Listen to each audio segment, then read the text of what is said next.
বন্ধুরা, আশা করি আপনারা সকলে ভালো আছেন। আজকের ভিডিওটি আমি 3টি ঘটনার উপরে আপনাদেরকে জানাবো। ভিডিওটি প্রথম থেকে শেষ পর্যন্ত দেখার জন্য অনুরোধ রইল। প্রথমে আমি আপনাদেরকে মাননীয় কলকাতা কমিশনার বিনীত গোয়েলের ব্যাপারে জানাবো। What has happened here is because of the media, the wrong media campaign, which has been malicious media campaign, which is going as far as Calcutta Police is concerned. What has Calcutta Police not done? In this case, they have done everything, and I do it. I am saying it under everything under my command. My men have worked day and night to detect this case, to collect evidences. They have collected the best of evidences. The main accused has been arrested. We have tried to satisfy the family. The rumors are being floated. I'm angry. I'm extremely angry at what has happened. Why? We have not done anything wrong. And we are, because of this malicious media campaign, Calcutta Police has lost the trust of the people. Because of this, whether it is a social media and this, we have never said that there is only one person. We said we are waiting for scientific evidence. We are waiting for scientific evidence. It takes a bit of a time. When the accused is not breaking, accused is constantly saying one thing, and we don't have anything to support. There is so much of pressure from the media. I have been very clear as far as I'm concerned. My team is concerned that we have done what is right. Now the case has already been gone. We have not said anything about it. That CBI is investigating this. They will do it a fair day. We have sent a media post. We will do all kind of stuff. We'll give all support to the CBI. I think you must have seen the media post. We have said everything there. We have been transparent with the family, with everyone. A lot of false propaganda which was going on. That their bones are broken, this is done, this is done. Unfortunately, that is not supported by the scientific evidence. The most unfortunate thing, the motivated media campaign which was being run, that was extremely sad and sad because it has put Calcutta Police in a very, very poor light, which is always with the people of Calcutta. We will always be with the people of Calcutta. Unfortunately, this incident would not have happened if this kind of malicious campaign was not being run by the people. I'm telling you from my core of my heart, from every member of the team, that we have not tried to save anyone. If any day CBI can prove any of my men have tried to save anyone, we are responsible. Evidence destruction, anything. For evidence destruction, there is a 201 section under IPC. We are responsible. We are a responsible force. You can't destroy evidence just like that. Just a campaign that evidence will be destroyed. Evidence is being destroyed. What evidence is being destroyed? এই বিনীত গোয়েল গত 7 June 2013 তারিখে ডিরোজিও কলেজের BA দ্বিতীয় বর্ষের এক ছাত্রী কামদুনিতে বাড়ি ফেরার পথে অপহৃত হয়। তাকে নির্মমভাবে গণধর্ষণ এবং হত্যা করা হয়েছিল এবং তার দেহ একটি মাঠে ফেলে দেওয়া হয়েছিল। গত অক্টোবরে কলকাতা হাইকোর্ট 2 আসামির মৃত্যুদণ্ড কমিয়েছে। অন্য একজন ব্যক্তি যাকে নিম্ন আদালত দোষী সাব্যস্ত করে মৃত্যুদণ্ডে দণ্ডিত করেছিল তাকে সমস্ত অভিযোগ থেকে খালাস দেওয়া হয়েছিল। কামদুনি ধর্ষণ ও হত্যা মামলার তদন্তের নেতৃত্বে ছিলেন বর্তমান কলকাতা পুলিশ কমিশনার বিনীত গোয়েল, যিনি তখন আইজি সিআইডি ছিলেন। এই পুলিশ কমিশনারই কামদুনি হত্যাকাণ্ডের সময় সিআইডির আইজি ছিলেন। পুরো মামলাটি ধামাচাপা দেওয়ার কারণেই আজ কামদুনি ব্যর্থ হয়েছে। এই ব্যক্তিকে এখন সিপি বানিয়ে পুরস্কৃত করা হয়েছে। উল্লেখ্য, স্বরাষ্ট্রমন্ত্রক কলকাতার পুলিশ কমিশনার বিনীত গোয়েল এবং একজন ডিসিপির বিরুদ্ধে পশ্চিমবঙ্গের গভর্নরের অফিসকে অপমানিত করার অভিযোগে ক্যানাট প্রচার ও ছড়িয়ে দেওয়ার অভিযোগে শাস্তিমূলক ব্যবস্থা শুরু করে। রিপোর্টে বলা হয়েছে, রাজভবনের প্রাক্তন কর্মচারীর দ্বারা তার বিরুদ্ধে যৌন হেনস্থার অভিযোগ একটি পূর্ব লিখিত স্ক্রিপ্টের অংশ। কলকাতা পুলিশ কমিশনার এবং ইন্দিরা মুখার্জি অস্বাভাবিক গতির সাথে একটি বিশেষ তদন্ত দল গঠন করেছিলেন এবং একটি মিথ্যা ধারণা তৈরি করতে মিডিয়া ব্রিফিং চালিয়েছিলেন যে রাজ্যপাল ফৌজদারি মামলার মুখোমুখি হতে পারেন। প্রতিবেদনে আরও অভিযোগ করা হয়েছে যে গোয়েল এবং মুখার্জি 2023 সালের জানুয়ারি থেকে আরেকটি অভিযোগ প্রচারে সহায়ক ছিলেন। এটি জানা গেছে যে কলকাতা পুলিশ একটি স্থানীয় থানায় একটি 0 এফআইআর নথিভুক্ত করেছে এবং মামলাটি নয়াদিল্লিতে স্থানান্তর করেছে। 17 জুন 2024-এ অভিযোগকারিনী প্রকাশ্যে বলেছিলেন যে তার রাজ্যপালের বিরুদ্ধে কিছুই নেই এবং তিনি এটি প্রত্যাহার করতে চান, তবে কলকাতা পুলিশ তাকে তা করতে দেয়নি। আধিকারিকরা একথা বলেছেন। রাজ্যপাল বোস মুখ্যমন্ত্রী মমতা বন্দ্যোপাধ্যায়কে চিঠি লিখে গোয়েল এবং মুখার্জির বিরুদ্ধে ব্যবস্থা নেওয়ার অনুরোধ করেছিলেন, কিন্তু কোনো পদক্ষেপ নেওয়া হয়নি বা তার অফিস থেকে কোনো যোগাযোগ করা হয়নি। বন্ধুরা, এ তো গেল আমাদের মাননীয় কলকাতা কমিশনার বিনীত গোয়েলের কথা। অপরদিকে আরও যে ঘটনার কথা আমি আপনাকে বলবো, কলকাতা পুলিশ রবিবার ডাক্তার সুবর্ণ গোস্বামীকে সমন পাঠিয়েছে। অন্তত 3টি ডাক্তার সংগঠনের যিনি অফিস আধিকারিক যারা বিক্ষোভকে সমর্থন করেছে এবং আরজিকর মেডিকেল কলেজ ও হাসপাতালের কর্মকর্তাদের বিরুদ্ধে ব্যবস্থা নেওয়ার দাবি জানিয়েছে। ডাক্তার গোস্বামীর বিরুদ্ধে নির্যাতিতার পরিচয় প্রকাশ করার অভিযোগ আনা হয়েছিল, যা অতীতে একই ধরনের অপরাধে জারি করা সুপ্রিম কোর্টের নির্দেশ অনুসারে নিষিদ্ধ। শুনে নেব ডাক্তার সুবর্ণ গোস্বামী কি বলছেন।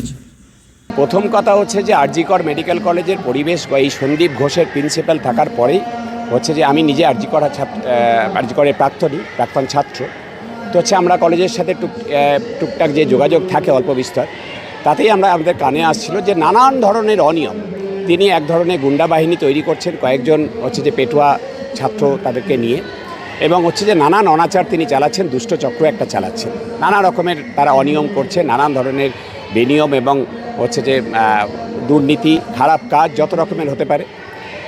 তারই মধ্যে আমরা যখন খবর পাই যে হচ্ছে যে আমাদের কলেজেরই এক ছাত্রী হচ্ছে এরকম ধর্ষিতা হন এবং খুন হন, তো আমরা যেখানে ছিলাম খবর পেয়ে যখন সন্ধ্যাবেলায় আসি তখন দেখতে পাই যে হচ্ছে পুলিশ তখন পোস্টমর্টেমের যে জন্য হচ্ছে যে করিয়ে গাড়িটাকে মানুষের বাধা ঠেলে কোনো ক্রমে মানে কয়েকশো পুলিশ পাহারায় নিয়ে যাচ্ছে এবং মা বাবারা তাদের পিছনের গাড়িতে পুলিশ পাহারায় নিয়ে গিয়ে কোনো ক্রমে হচ্ছে যে তড়িঘড়ি সেটার সৎকার করিয়ে দেয়। পরবর্তীকালে আমরা যারা চিকিৎসক সংগঠনের পক্ষ থেকে রবিবার মিতার বাড়িতে যাই, তখন তার মা বাবা অভিযোগ করেন যে প্রথমে তাদেরকে মেয়েকে আত্মহত্যা করেছে বলে বাড়িতে খবর দেওয়া হয়, পরে যখন এখানে আসেন প্রায় 3 ঘন্টা বসিয়ে রাখা হয়, তারা হাতে পায়ে ধরলেও মৃতদেহ তাদেরকে দেখতে দেওয়া হয় না। এখন যেটা খবর পাচ্ছি, গতকাল একটি খবরের কাগজে বেরিয়েছে এবং আমরা যে জুনিয়র ডাক্তারদের কাছে খবর পাচ্ছি যে মৃতদেহ আবিষ্কারের পরেই অধ্যক্ষ সন্দীপ ঘোষ চলে আসেন এবং হচ্ছে যে এক উত্তরবঙ্গের এক চিকিৎসক নেতা যিনি এখন এখানেও থাকেন, মেডিকেল কাউন্সিলের আধিকারিক, তাকে নাকি ফোন করে ডেকে নেন এবং তার সাথে আরেক বর্ধমানের এক ডাক্তার যিনি এখন এসএসকেএমে আছেন, তিনিও এক চিকিৎসক নেতা, তারা হচ্ছে যে এখানে চলে আসেন। ওই 3 ঘন্টা 3.5 ঘন্টা যে মৃতদেহ দেখতে দেওয়া হয়নি, সেই সময় সলা পরামর্শ চলছিল টেস্টের সেমিনার রুমে যে কিভাবে এটাকে আত্মহত্যা বলে চালানো যায়, কিভাবে হচ্ছে যে যদি ফরেন্সিক করতে হয় তাহলে কাদের দিয়ে করাবো, কোন পেটুয়া লোককে দিয়ে করাবো যাতে রিপোর্ট আমাদের ফেভারে আসে ইত্যাদি। এবং হচ্ছে যে পোস্টমর্টেম রিপোর্টটাও মা বাবা আমাদেরকে দেখান, তাতে মেয়েটির শরীরে সারা শরীরে অসংখ্য আঘাতের চিহ্ন, মানে ক্ষতবিক্ষত ছিন্ন বিচ্ছিন্ন হয়ে গেছে দেহ। যদিও তারা পোস্টমর্টেমে লিখেছেন কোনো ফ্র্যাকচার নেই, কিন্তু আমি জানি না ডেড বডির ইমেজিং বা এক্সরে করা হয়েছিল কি না, হোল বডি ইমেজিং, কিন্তু যা এক্সটার্নাল ইনজুরি, মুখ থেকে, নাক থেকে, চোখ থেকে তার রক্ত বেরোচ্ছিল, নাক থেকে, মুখ থেকে, প্রাইভেট পার্টস থেকে রক্ত বেরোচ্ছিল, এবং হচ্ছে যে যখন ডিসেকশন করা হয় তার খুলির ভিতরে নিচে দুপাশে, সামনে, মাঝখানে সব জায়গাতে জমাট বাঁধা রক্ত অর্থাৎ হেমারেজ পাওয়া যায়। তার যে স্পেসিমেন যা নেওয়া হয় সেখানে হচ্ছে যে লিপ সোয়াব, নিপল সোয়াব, অ্যানাল সোয়াব, ভ্যাজাইনাল সোয়াব, তার সাথে হচ্ছে যে অর্গান যেটা নেওয়া হয়েছে সেখানে হচ্ছে বলা হয়েছে একটা সাদা থকথকে তরল পাওয়া গেছে এবং পুরো স্পেসিমেনটার ওজন হচ্ছে 151 গ্রাম। আমরা জানি হচ্ছে যে দেখা যাক সেটা ল্যাবরেটরি বলতে পারবে সেটা সিমেন্ট কি না, সিমেন্ট হলে একজনের না একাধিক জনের। কিন্তু এই নেচার অফ হচ্ছে ইনজিউরি, এক্সটেন্ট অফ ইনজিউরি এবং যা যা নেওয়া হয়েছে তাতে আমাদের ধারণা যে হচ্ছে যে একজন এর পিছনে পুলিশ যেটা বলার চেষ্টা করছিল প্রথম থেকে, এই ধৃত সঞ্জয় রায় একমাত্র অপরাধী, এবং কেউ কেউ দাবি করছিলেন তার 7 দিনের ফাঁসি হোক, কেউ কেউ বলছিলেন 3 দিনের এনকাউন্টার হোক। সেটা হয়তো প্রকৃত অপরাধীদের আড়াল করার জন্য হতে পারে। জোরালো সম্ভাবনা রয়েছে যে অন্য আরও হচ্ছে অপরাধীদের এতে যুক্ত থাকার। পোস্টমর্টেম রিপোর্ট থেকে সেটা পরিষ্কার, ঘটনার ফর্ম থেকে সেটা পরিষ্কার। আমরা যে অভিযোগ করছি উনি অন্তত দোষীদের আড়াল করার, ধামাচাপা দেওয়ার চেষ্টা করেছিলেন, এটা তো পরিষ্কার। এবং হচ্ছে যে এভিডেন্স ট্যাম্পার করা, আমরা প্রথম থেকে বলেছিলাম সন্দীপ ঘোষকে হেফাজতে নিয়ে জেরা করা হোক, কিন্তু তা না করে তাকে ছেড়ে রাখার জন্য যেটা হলো, কয়েকদিন পর রেনোভেশনের নামে তার মৌখিক অর্ডারে ক্রাইম সিনের ওখানটাতে ভাঙার হচ্ছে যে একটা প্রক্রিয়া শুরু হয়। খবর পেয়ে সেটা মানে আমরা আন্দোলন করে সেটাকে থামিয়ে দিতে পারি, কিন্তু তারপরেও যখন হচ্ছে 14ই আগস্ট মধ্যরাত্রিরে প্রায় 1 কোটি 1.5 কোটি মানুষ রাস্তায় নেমেছেন বিচারের দাবিতে, সেই সময়টাতে হচ্ছে যে কয়েকজন 30-40 জন গুন্ডা ঢুকিয়ে আবার হচ্ছে যে এভিডেন্স সিবিআইকে আমরা বলবো, অনুরোধ করব যে হচ্ছে যে যেন প্রকৃত যারা অপরাধী তাদের প্রত্যেককে কেউ যেন ছাড়া না পেয়ে যায়, প্রভাবশালী মহলে হচ্ছে যে বলে যেন ছাড়া না পেয়ে যায়, প্রত্যেককে ধরতে হবে, প্রত্যেককে শাস্তি দিতে হবে। পুলিশ বা সিবিআই, আমাদের সংগঠন থেকে আমরা সিবিআইকে ইতিমধ্যেই মেল করে জানিয়েছি যে আমরা তদন্তে সহযোগিতা করবার জন্য হচ্ছে যে প্রস্তুত। আমাদের কিছু পয়েন্ট বলার আছে, সিবিআই যাতে আমাদের সংগঠনকে ডাকে সেটা বলেছি আমরা। একই রকমভাবে হাইকোর্টে পুলিশের তো এখন পুলিশের কোর্টে তো এই পুলিশ তো ব্যর্থ হয়েছে, পুলিশের হাতে এই তো নেই এটা। পুলিশ যদি এখন এটা নিয়ে হচ্ছে যে কিছু বলতে আসে সেটা অনধিকার চর্চা হবে, বা এখন আদালতে বিচারাধীন এবং সিবিআইয়ের তদন্তাধীন। ফলে সিবিআইকে আমরা জানিয়েছি, একই রকম আদালতে আমরা আবেদন জানাতে চলেছি। আমরা পার্টি হতে চাই এই মামলার, এবং হচ্ছে যে আমরা যা যা জানি সেখানে সবটাই বলবো। তদন্তে সহযোগিতা শুধু করব না, আমরা কাউকে ডাকার অপেক্ষা করছি না, আমরা আগ বাড়িয়ে বলছি আমরা তদন্তে সহযোগিতা করতে চাই। এখন আপনাদেরকে শোনাবো আরজিকর মেডিকেল কলেজে ও হাসপাতালে ধর্ষণ মৃত্যু মামলায় মৃত চিকিৎসকের মা কি বলছেন। প্রথমে পুলিশ বলেনি, প্রথমে হসপিটাল থেকেই ফোন করা হয়েছিল যে আমরা আরজিকর হসপিটাল থেকে বলছি আপনার মেয়ে অসুস্থ। তো তখন এটুকু বলে লাইন কেটে দিয়েছেন। তারপর তখন আমি ফোন করি যে আমার মেয়ের কি হয়েছে, আমার মেয়ের কি হয়েছে। তো উনি বলেন আমি তো ডক্টর নই, ডক্টরের কাছে নিয়ে যাচ্ছি, ডক্টরই বলবেন কি হয়েছে, আপনারা আসুন।